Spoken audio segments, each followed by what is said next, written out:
Hey everybody, welcome back to everybody's favorite video of the month, our TikTok roundup. So over the last month, I have accumulated a bunch of content that I find either helpful or not helpful, and then thank you to everybody who has also sent me some videos as well. I like the way that we've been structuring this of working from like the least spicy to the spiciest, or I guess it's kind of like more positive to more negative. However you want to frame it, we're gonna start with the lightest stuff at the beginning.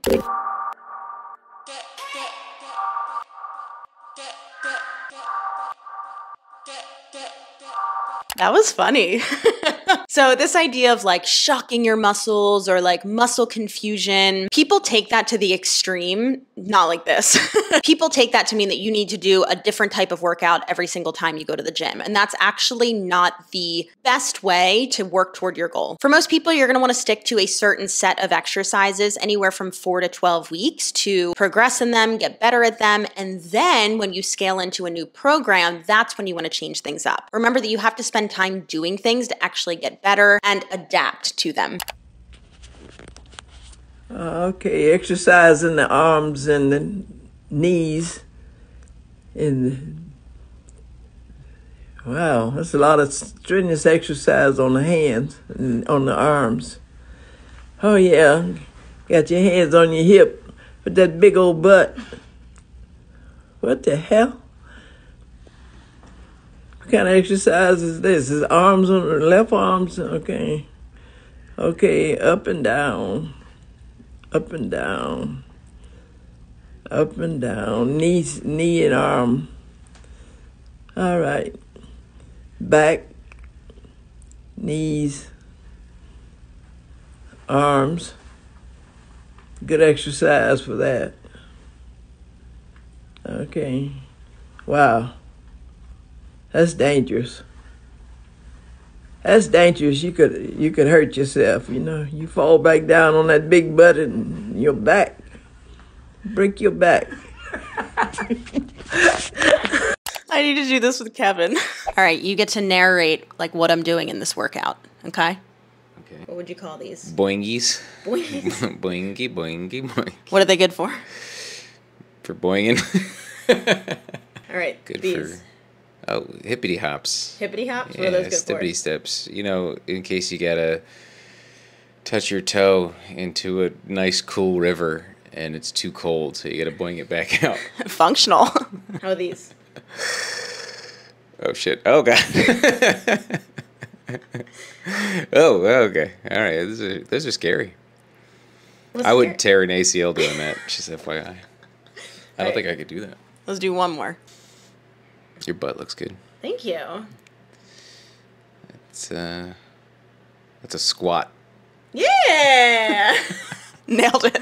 Can we talk about how refreshing the Olympics are? I'm scrolling through my For You page, like on Instagram or whatever, and all the fitness people that I see on there are just like, I don't know, like the vibe is just different. And so it's so refreshing to see body diversity because I feel like we often don't see that in mainstream media. And it's such a good reminder that athletic bodies can look like anything. How tall you are, how much you weigh, like none of these things actually have anything to do with your athletic ability. Social media tricks us to believe that everyone who's strong looks a certain way. And I love the Olympics because on TV in real time, we're seeing that that's not true. Don't let social media lie to you. You do not have to look a certain way to be strong. You do not have to look a certain way to be athletic or to work out. You have all the tools you need. Don't let social media lie to you. Yes. Obviously this is coming out after the Olympics, but I loved just seeing how different bodies are capable of different things. I feel like most of fitness content online are like people with six packs and beautifully defined muscles, but if you're a woman, not too many muscles because then you're bulky. And this is why whenever someone comes to me and they have a health goal, I ask them what healthy means to them. Because healthy quite literally means something different to everybody. Healthy to one person might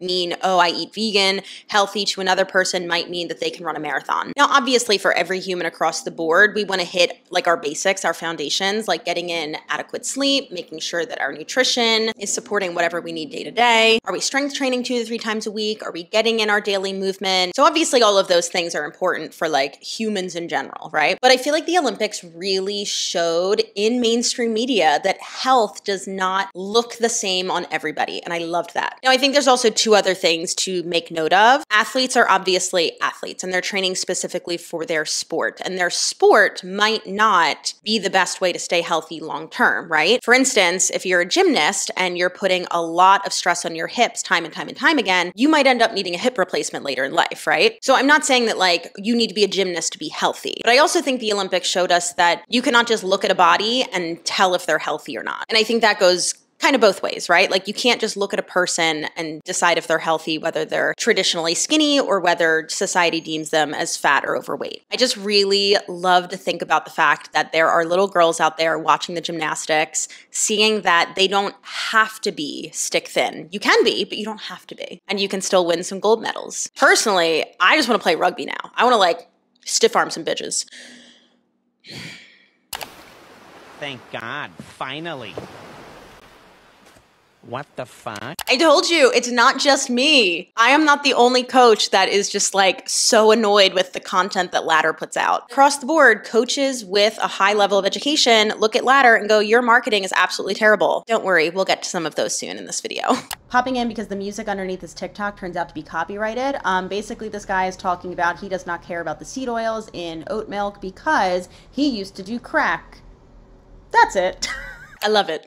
I think there's a few things here. We need to remember that the poison is in the dose. Yes, there are studies that show that large amounts of certain products or certain ingredients can be harmful to our health. There's also studies that show that small amounts in moderation are fine. There's also studies that show that like a vegetable can cause you issues. So look, I think the biggest issue here is that people end up focusing too much on the small details without mastering the big things, right? Without zooming out and looking at the big picture. These minute details are probably not the thing that are going to make or break you. You know, people get so hyper-focused and tunnel-visioned on these things like seed oils, but you zoom out and they're sleeping like 4 shitty hours of sleep a night. So it's like, I don't think it's the seed oils that's your issue. I think it's the fact that you're not fucking sleeping. You know, I recently posted a video all about nutrition basics, just kind of consolidating everything in one quick video. And within that, I also gave a few meal ideas. So I showed you a staple breakfast, lunch, and dinner that I typically have in like my go-to rotation. And in my breakfast, I used a Ghost protein powder. And in the video, I did make a point to say, this is not sponsored. I just saw this flavor of protein powder, which was Chips Ahoy, and thought it looked good, so I wanted to try it. And I left it at that.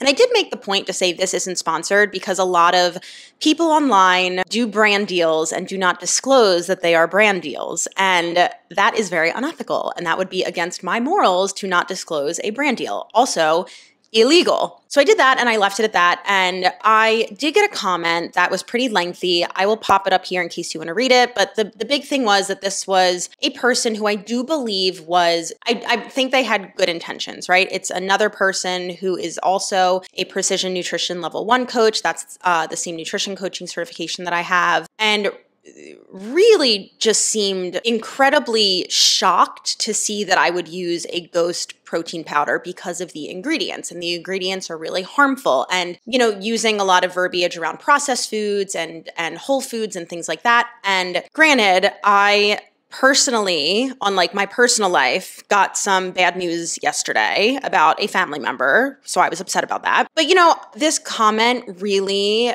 upset me. So I was like, I did everything in my power to be like, this is not sponsored. I was trying this out. Yeah, it's a protein powder. Like, again, zoom out, look at the big picture. And, you know, this is my comment. You can read it if I want. But long story short, I lost 2 family members this year, very close together. I don't talk about that type of stuff online. It's personal to me. I know everyone has their own, like, boundaries and lines of what they talk about on the internet. And I know it might seem like I share everything, and I don't. I think that's healthy. That's my boundary. And to be frank, I was stressed and upset, and I was finding myself going back into like old patterns when I did have a problem with eating and eating enough. And I found myself especially skipping breakfast in the morning. And I was like, let's nip this in the bud. Let's find something that's fun and exciting that also keeps you fed and keeps you nourished and keeps you hitting your protein, right? So I got this protein powder. I ordered it myself. I paid for it myself. I just wanted to try it because it was fun. I do typically work with Gainful, which is a protein and supplement company. So I was at first, I was like, ooh, should I not be like putting Ghost in this because I don't want Gainful to like see it? But I was also like,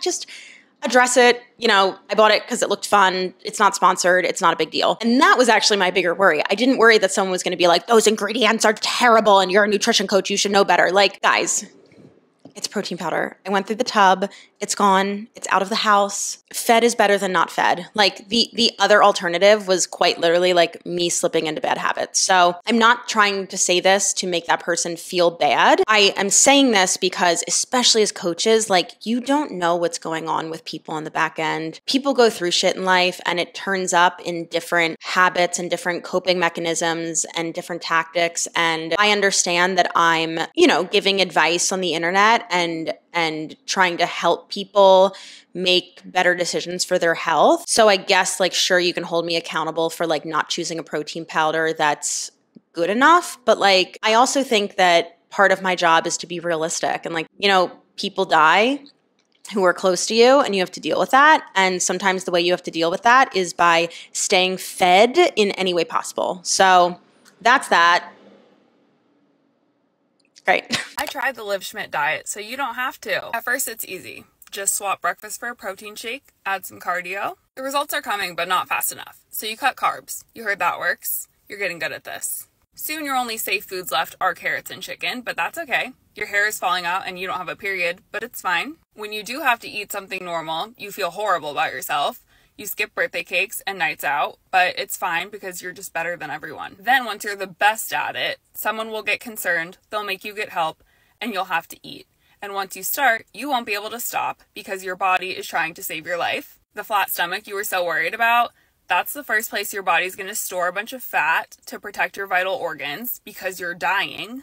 Your face will be bloated with water retention for over a year, and your hair will never go back to how it was. You will look the worst you've ever looked and feel the worst you've ever felt for over a year. But I'm sure everyone will remember that for a while, you were the skinniest girl at the office. Yep.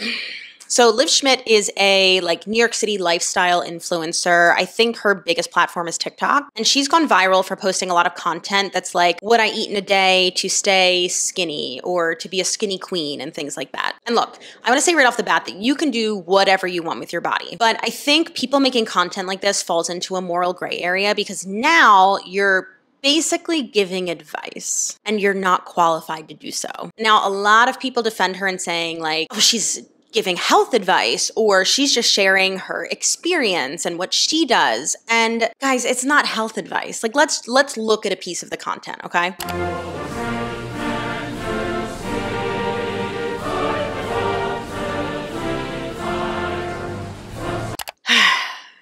She's not talking about health here. You know, people see a woman with a beautifully curated lifestyle, going out to dinner, having fun with friends, tons of followers, and they want to emulate that. You know, many people simply don't have the genetics to stay that thin and be healthy, like actually healthy. Again, we cannot look at someone and go, this person is healthy. It's not enough information. Health does not have a one-size-fits-all look. You know, it's infuriating to see this like heroin chic trend come back because I'm 35. I lived through that already. I literally recovered from that already. And it is a shame that like these trends are secular, right? Yeah, secular. It's just a shame to see that like these trends get recycled over and over and over by marketing companies and influencers. And just when you think like we're making progress, like we take 3 steps back. You know, what that previous creator said about what happens to you when you try and be this stick thin is absolutely true. And it's not worth it. Focusing on your health is so much more important than just being skinny, whatever the cost. There's this fitness influencer that I followed, and I was recently looking at some of her transformation photos from a cut that she had just done, and I found myself thinking, wow, I wish that my body looked like hers. I wish that my waist was that teeny tiny, and my legs and my butt were that big, and I just wish my body looked more like hers. A couple days later, her name came up in conversation with someone I know, and they were like, oh yeah, and you know she's also had lipo.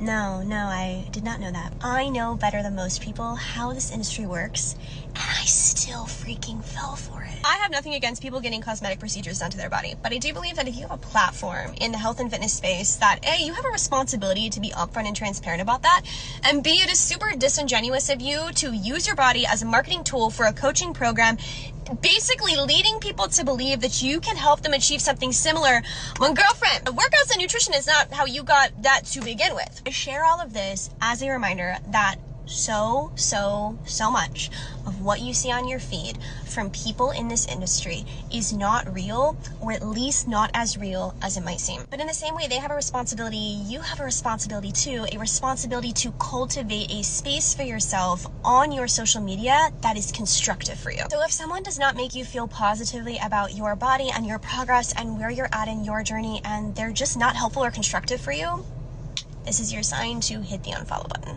The internet is fake, everybody. Filters, liposuction, angles. And again, just like this woman said, you can do whatever you want to your body. But what I will not stand for are fitness professionals selling a program with their body as the billboard, and that's not how they got their body. It's unethical marketing. I also love what this woman said at the end, because I pretty much say a variation of this all the time. The content that you interact with is a vote for what you want to see more of. Where you spend your money, what products you invest in. This is a vote for what you want to see more of. You have more power than you realize. I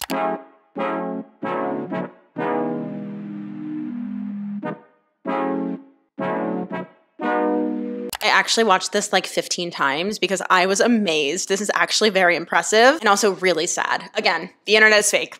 I'm not saying that people shouldn't post themselves at, you know, their best angles or whatever. Like, I also want to look as good as possible if I'm posting something on the internet for people to see. But I also feel like not enough coaches or influencers or whatever focus on the health aspects rather than the aesthetic aspects. I don't think there's anything wrong with tracking your aesthetics or having an aesthetic goal, but I think that it's really, really helpful to have other things to track along the way. Tracking your numbers in the gym can be really, really rewarding. Getting a new skill like a push-up or a pull-up can be really rewarding. Your digestion improving, your skin looking better, like all of these things are other ways that you can track progress aside from just aesthetics, which unfortunately, most of the internet only focuses on that.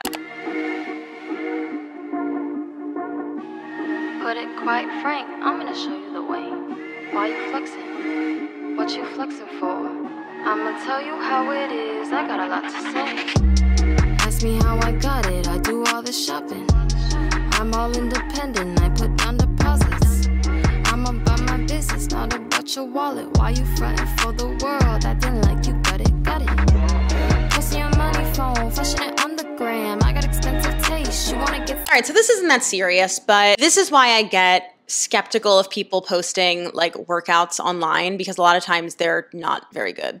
So this is a dumbbell only back workout. Things that I would imagine we would be hitting would be the lats, the mid and low traps, the rhomboids, and then I guess you can make like a case for the rear delts because they're like on your back more, but they are technically shoulders, but like we can throw them in there. We'll put that in as back. I would also want to see some vertical and horizontal pulling. So horizontal would be something like a bent over row, horizontal in relation to our body. Vertical would be something like a lat pull down. Obviously this is a dumbbell workout, but we want to make sure that we're hitting those two different angles. So the first thing we have is a push up into renegade rows. Push up doesn't work your back, it works your chest, your shoulders, your triceps. You're kind of just wasting some energy there if we're talking about like a back workout. And then I really don't love renegade rows if you're actually trying to work your back, simply because you're really limited in your range of motion and also the amount of weight that you can row because you're in a plank. So when you're doing a row in that horizontal position, you want to make sure that you're letting the scapula glide forward in that fully stretched position. The reason for that is because your lat does connect onto your scapula, so you're going to get a bigger stretch in the muscle and then more bang for your buck. So unfortunately in a renegade row position, the floor is limiting that stretch. And we've got around the worlds. So this is a shoulder exercise. It's primarily more anterior and medial, so not even really the rear delt. You might feel your lats stabilizing a little because again, your lats are going to connect on the scapula there and your scapula has to move to do these, but you're really not loading the lats at all. Like not enough to effectively call this like a back exercise. So I don't really know why that's in there. Single arm rows, love this, but please move the fuck away from the dumbbells. Like I hate people who do this. Step back. Otherwise, no one can access any of those weights. Then we've got a bent over row with a wide grip. So this is more of a rhomboid focus, that muscle in between your shoulder blades. Fine. Then we have an underhand bent over row, which is going to be more of a bicep focus. Again, a lot of volume in this one movement pattern, and also biceps are not on your back. And that's it. So we have a lot of horizontal pulling and a shoulder exercise. Here's what I would have done. This won't be perfect in terms of like a back workout, but again, we're sticking with the dumbbell only theme. I would actually start with a single arm eccentric push press. So this is where we're slowly resisting the weight on the way down. I wouldn't do too many reps here, maybe like 2 sets of 6 on each side, but I'm going to do a power exercise at the beginning because it's going to fire the nervous system, and that slow eccentric is going to help stabilize the shoulder by utilizing the lat. And again, this is a back workout. Lat's going to be the biggest muscle on your back, so we want to make sure that it's fired and ready to go. Then in no particular order, I would do bent over rows, so a horizontal pull. I would do a lat pullover. That's going to be your vertical pull. It's not going to be super ideal for growth simply because you're only going to be able to load it up so much. I would opt for a lat pull down instead if you want that vertical pull, or something like a pull up or a chin up. But again, we're sticking with the dumbbell focus. And then you can throw in some rear delt flies if you want. Like again, this is the posterior delt, but you can make a case for it since it's on the back side of the body. You're also going to get a lot of rhomboid engagement there too. So obviously I'm also just a person on the internet, but I think I make a good case for a much more well-rounded workout. Bone got a couple cracks on it. Oh well, put boy on the retina. People showing tells. Girlfriends, it's time to go ghost mode. Why did I say it like that? This is ladder. And ladder is saying that you need to go ghost mode. What does that mean? It's up for interpretation and it's purposely vague. So if you say, you mean you have to abandon everything in your life? They go, oh no, that's not what we meant. We're getting rid of that lower belly pooch and getting in the best shape of our lives. Predatory. No workout you do will target your lower belly pooch. Why are we constantly preying on women's insecurities? Oh, because it makes them money. Here's another one.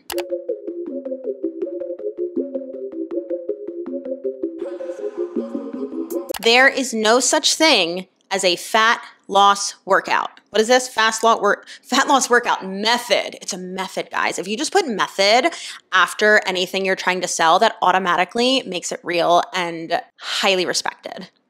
The only way that human beings on planet Earth can lose fat is by being in a negative energy balance, aka a calorie deficit. How do you accomplish that? You can do it in 1,000 ways. You just need to be taking in less energy than you are expending. The easiest way to do that is by adjusting your nutrition, because workouts don't burn that many fucking calories.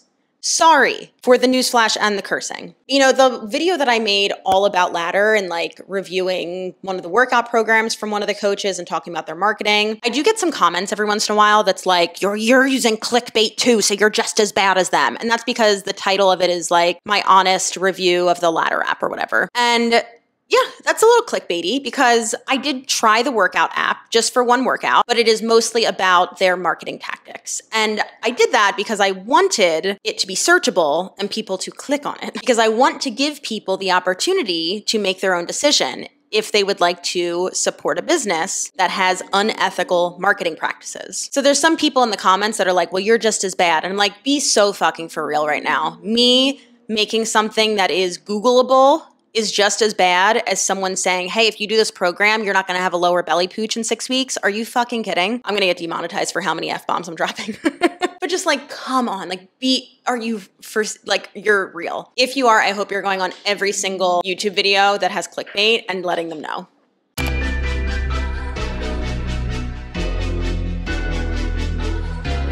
I'll never stop posting the art of isolation. Huh? My waist is shrinking, glutes are growing, and upper body is toned. This is your sign to start being intentional. Let me teach you. What is the art of isolation? I scoured this woman's page for an answer, and this was the closest thing I found.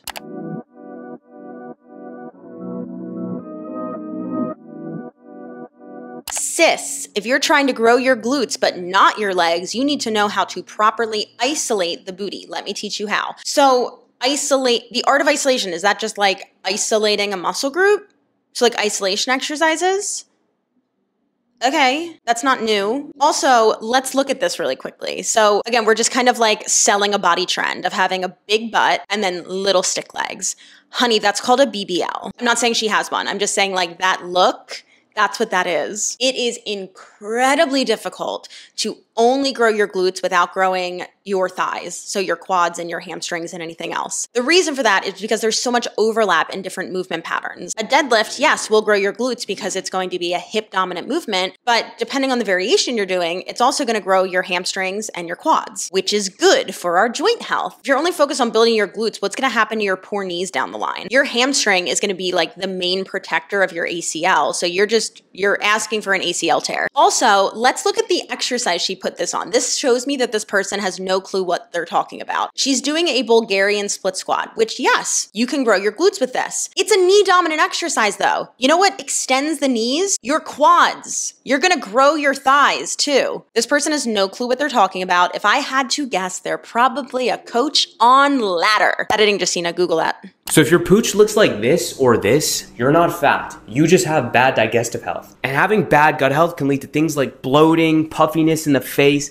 and it's probably the reason why you're struggling so much to lower your pant sizes. And on top of all of that, it can make you have adult acne. And it's also one of the reasons why you're tired all the time, even though your ass gets 8 to 9 hours of sleep like every night. So that being said, bad gut health is linked to like 90% of your problems. So fixing it is genuinely one of the easiest ways to actually glow up. So to fix it, you need to start taking probiotics and digestive enzymes. These guys are the ones with the 20 billion enzymes and probiotics in each capsule. So in English, it's gonna help you to feel a lot better. I'm talking no more bloating and puffy face. You're gonna have better sleeps, and you're gonna get rid of all that shit you have rotting up in your body. So if you're tired of feeling backed up, bloated, slumped, and sluggish all the time, I've left a link down here below for you guys to go and grab it. So if you do want to try it and this sounds like you, now is definitely the time. I think I just got dumber watching that. First of all, I cannot take advice from someone who can't even pronounce the word digestion when you're promoting a product for gut health. Look, if you think that your gut health could be better, go see a doctor. Go see a GI,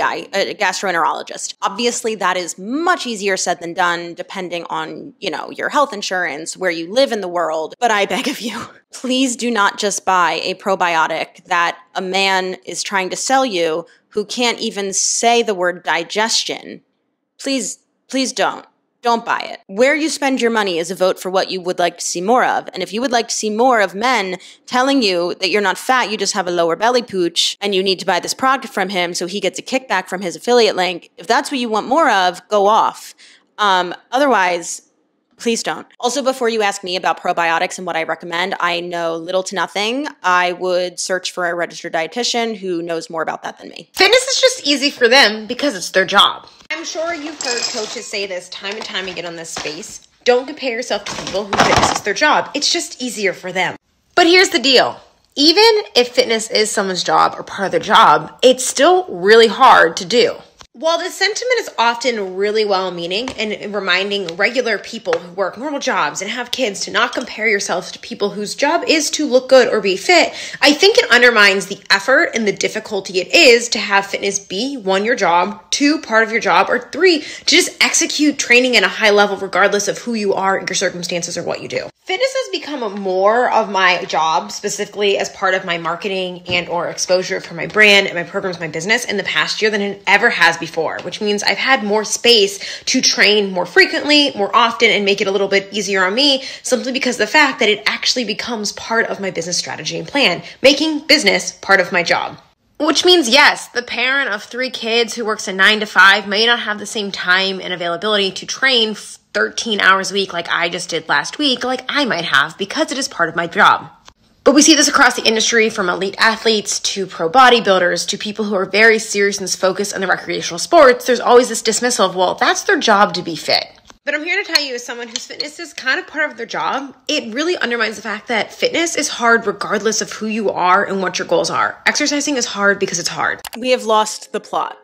So I too have made content about this. I think it's this video. Editing Justina, find it. But I basically was just like, yeah, we all don't have the same 24 hours in a day. That's it. That's it. That's true. It's easier for me to commit to my workouts because I am my boss. I make my schedule. My schedule is very flexible. And it is also quite literally my job to practice what I preach. And as a coach, I help my clients with consistency and also brainstorm how to stay consistent on their end, and how to fit in their workouts and fit things into their workouts that get you the most bang for your buck. I just feel like this creators like comparing apples and oranges. She's saying like, yeah, sure, like it's harder for those people, but like fitness is just hard. And like it's hard for me too. And like I also work hard. Like girlfriend, no one's saying you don't. No one's discrediting that. Like I know that I work hard and parts of my job are hard. But like you really can't see that for the average 9-to-5 employee in America with 3 kids, you really can't see that like it's harder for them to fit in their workouts. I don't understand. No one's saying you don't work hard. No one's saying that your workouts aren't hard. No one's saying that it's not hard to motivate yourself to go to the gym or get in your workouts. People like this make me question, A, if you've ever actually coached someone that's like a real person, and B, it just makes me question if like helping people is even your main priority. To me, this gives the same energy as people who are like deeply offended by student loan forgiveness and like families receiving food stamps. I had to work hard, so everybody else has to work hard too. Like that's the energy I'm getting. Also, for the record, before anyone gets mad at me about saying that, yes, I went to college, and yes, I paid for it all myself, and I took out student loans, and I paid off all of my student loans in full. And no, I wouldn't give a shit if people now got student loan forgiveness. Like, I don't care. Yes, I believe in food stamps and social programs like kids from low-income families getting free breakfast at school. Whose taxes are going to pay for that? Mine. I don't care. My taxes are going to a place that I don't want right now, so give them to the kids. Who cares? That's the video. We're ending it with some spice. Thank you all so much. I feel like these videos once a month have been letting my channel thrive, paying the rent, actually quite literally. So if you have any videos that you come across where you're like, I would love to send this to you, see it in an upcoming TikTok roundup, let me know. Thank you guys so much for watching. Make sure you hit that subscribe button so you don't miss out on future videos, and I will see you all in the next one.